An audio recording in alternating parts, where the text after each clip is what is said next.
Now Joseph had been taken down to Egypt. Potiphar, an Egyptian who was one of Pharaoh's officials, the captain of the guard, bought him from the Ishmaelites who had taken him there. The Lord was with Joseph so that he prospered, and he lived in the house of his Egyptian master.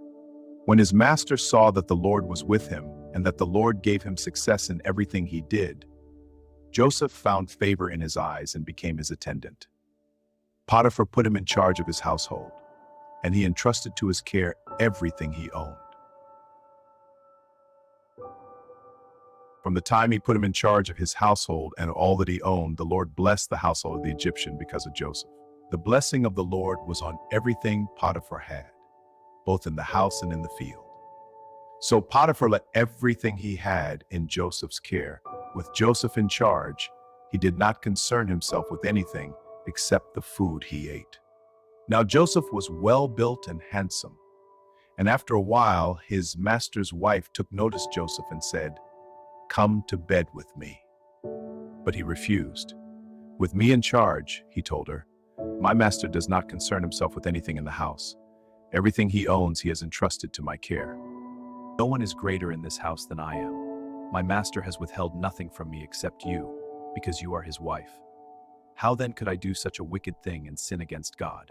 And though she spoke to Joseph day after day, he refused to go to bed with her or even be with her. One day he went into the house to attend to his duties, and none of the household servants was inside. She caught him by his cloak and said, "Come to bed with me." But he left his cloak in her hand and ran out of the house. When she saw that he had left his cloak in her hand and had run out of the house, she called her household servants. "Look," she said to them, "this Hebrew has been brought to us to make sport of us.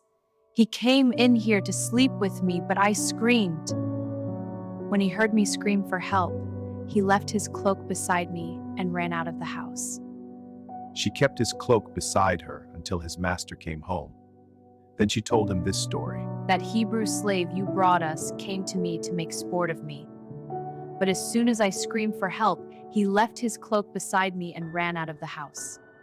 When his master heard the story his wife told him, saying, "This is how your slave treated me," he burned with anger.